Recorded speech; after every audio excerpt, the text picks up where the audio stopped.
Hello স্টুডেন্টরা, tuition রুমে তোমাদের স্বাগতম। আজকে আমি তোমাদের ক্লাস 7-এর ভৌত বিজ্ঞানের তড়িৎ অধ্যায়টা পড়াবো। এই তড়িৎ অধ্যায় থেকে আমি কয়েকটা প্রশ্ন দেব, তোমরা খাতায় লিখে নেবে, মুখস্থ করবে। আর পড়াটা কেমন লাগবে তোমরা কমেন্ট বক্সে জানাবে। চ্যানেলটিকে ভালো লাগলে প্লিজ একটা সাবস্ক্রাইব করে দেবে, একটা শেয়ার করে দেবে যাতে তোমাদের বন্ধুরা দেখার সুযোগ পায়, আর একটা লাইক দিতে ভুলবে না। দেখো প্রশ্নে আসা যায়। নির্জল কোষ কোথায় ব্যবহৃত হয়? উত্তর দেখো টর্চ লাইট, রেডিও ইত্যাদি যন্ত্রে। তারপর দেখো টর্চের সেলের ভিতর কোন শক্তিতে রূপান্তরিত হয়? উত্তর দেখো রাসায়নিক শক্তি তড়িৎ শক্তিতে রূপান্তরিত হয়। তারপর দেখো তড়িতের সাহায্যে চলে এমন কয়েকটি জিনিসের নাম লেখো।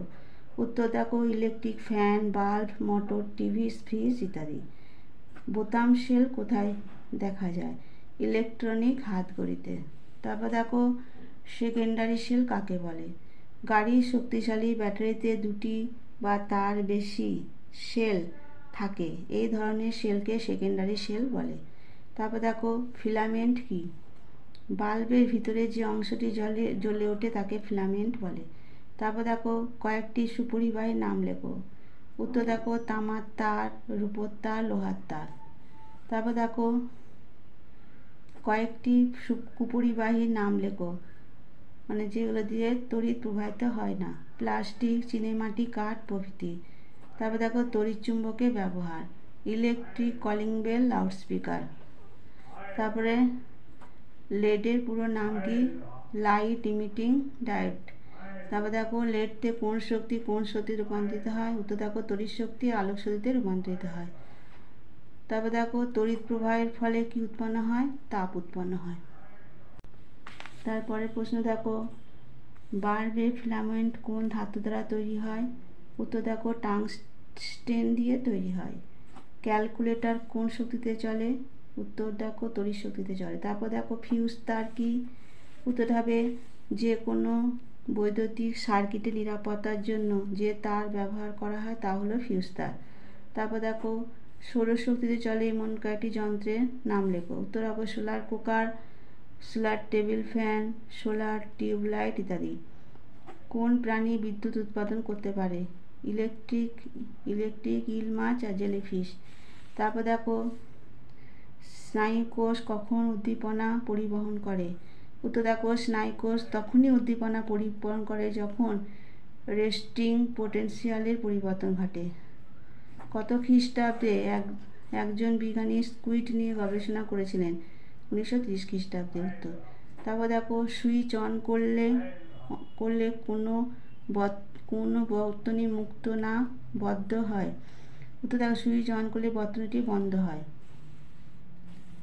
তারপর দেখো ইলেকট্রিক তার প্লাস্টিকের আবরণে ঢাকা থাকে কেন? উত্তর দেখো কারণ ওই আবরণই তড়িৎপৃষ্ট হওয়া থেকে বাঁচায়। এই ভিডিওটা তোমরা প্রথম থেকে শেষ পর্যন্ত দেখবে, মাঝখানে ছেড়ে দেবে না বা স্কিপ করে করে দেখবে না। এখানে আমি এই অধ্যায়টা থেকে সমস্ত ইম্পর্টেন্ট প্রশ্নগুলো খুঁটিয়ে খুঁটিয়ে লিখে দিয়েছি, তোমরা পরীক্ষায় কমন পেয়ে যাবে, মুখস্থ করে নেবে। দেখো প্রাইমারি সেল কাকে বলে? টর্চের ভিতরে থাকা রাসায়নিক পদার্থ ব্যবহারের ফলে রাসায়নিক শক্তি বিদ্যুৎ শক্তিতে পরিবর্তিত হয়, এই সেলকে প্রাইমারি সেল বা ডিসপোজেবল সেল বলে। তারপর দেখো তড়িতের সুপরিবাহী কাকে বলে? তো দেখো যে সমস্ত বস্তুগুলির মধ্যে দিয়ে তড়িৎ যাতায়াত করতে পারে তাকে তড়িতের সুপরিবাহী বলে, যেমন তামার তার। তারপরে প্রশ্ন দেখো ইলেকট্রিক মিস্ত্রিরা যখন চালু লাইনে কাজ করেন তখন তারা কাঠের আসবাবপত্রের উপর দাঁড়িয়ে কাজ করেন কেন? উত্তরে দেখো কাঠ বিদ্যুতের কুপরিবাহী, কাঠের ওপর দাঁড়িয়ে চালু লাইনে কাজ করলেও বিদ্যুৎ ইলেকট্রিক মিস্ত্রির শরীরের মধ্যে দিয়ে প্রবাহিত হতে বাধা পায়, তাই সুরক্ষার জন্য ইলেকট্রিক মিস্ত্রিরা কাঠের আসবাবের উপর দাঁড়িয়ে চালু লাইনে কাজ করেন। তারপর দেখো তড়িৎ চুম্বক কাকে বলে? তো দেখো একটি কাঁচা লোহার দণ্ডের ওপর একটি তামার তার পরপর জড়িয়ে দিয়ে তার দু প্রান্ত ব্যাটারির সঙ্গে জুড়ে দিলে এই কাঁচা লোহার দণ্ডটি চুম্বকে পরিণত হয়। তড়িৎ প্রবাহ বন্ধ করলে চুম্বকটির চুম্বকত্ব নষ্ট হয়। এই চুম্বককে তড়িৎচুম্বক বলে। তারপর দেখো ইলেকট্রিক ইস্ত্রি কীভাবে উত্তপ্ত হয়। উত্তর দেখো, এতে নাইক্রোম তার অভ্রের ওপর জড়ানো থাকে, ওর মধ্যে দিয়ে তড়িৎ প্রবাহিত হলে নাইক্রোম তার গরম হয়ে ওঠে। তারপরে দেখো বর্ধবর্তনী কাকে বলে। তো দেখো তড়িৎ কোষের ধনাত্মক মেরু ঋণাত্মক মেরুকে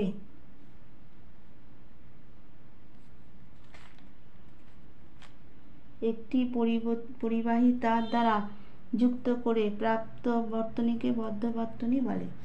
তারপর দেখো মুক্ত বর্তনী কাকে বলে। তড়িৎ কোষ বহির্বর্তনীতে তড়িৎ সরবরাহ না করলে সেই অবস্থায় বর্তনীকে মুক্ত বর্তনী বলে। তারপর দেখো সোলার ক্যালকুলেটর কি। উত্তর দেখো, সোলার ক্যালকুলেটর হলো এক বিশেষ ধরনের ইলেকট্রিক যন্ত্র।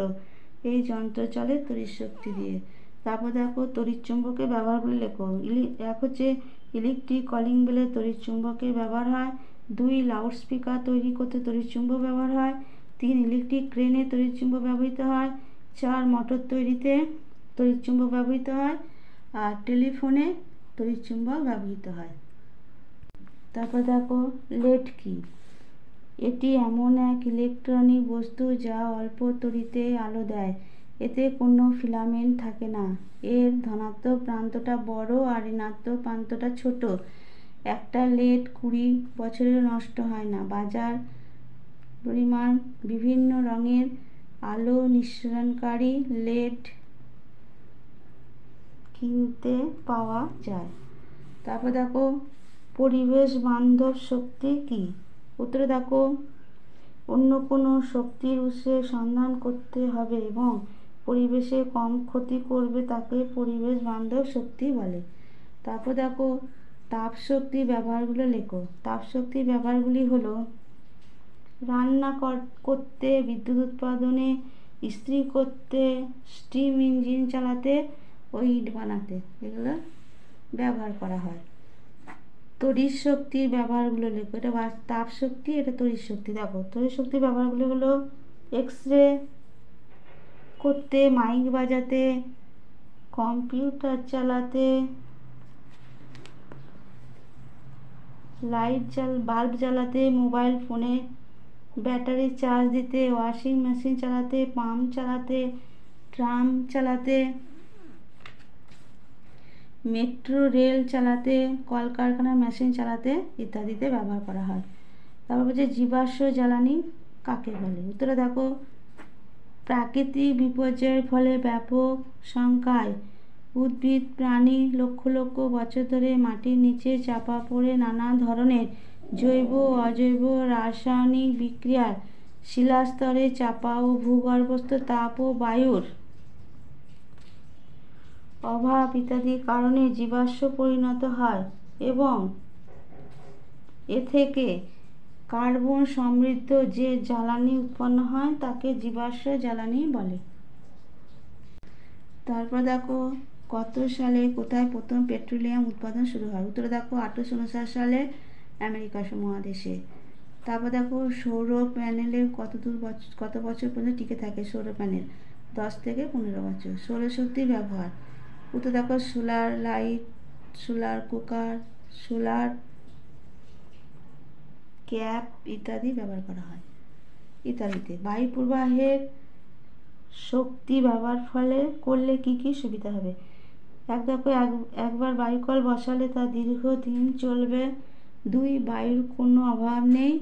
3 যে সমস্ত জায়গায় দূর থেকে তার সংযোগ করে বিদ্যুৎ আনা সম্ভব নয় সেখানে এটির ব্যবহার করা যেতে পারে। এই প্রশ্নগুলো তোমরা লিখে নেবে খাতায়, মুখস্থ করে নেবে। পরীক্ষা তোমরা শর্ট কোশ্চেনে কমন পেয়ে যাবে। আর ভিডিওটা প্রথম থেকে শেষ পর্যন্ত দেখবে, নাহলে ইম্পর্টেন্ট প্রশ্নগুলো মিস করে যাবে। স্কিপ করে করে দেখবে না। আমি এই অধ্যায়টা থেকে সমস্ত প্রশ্ন তোমাদের দিলাম, তোমরা করে নেবে। তারপর দেখো পোলট্রি পাখিদের মলমূত্র থেকে কি তৈরি হয়।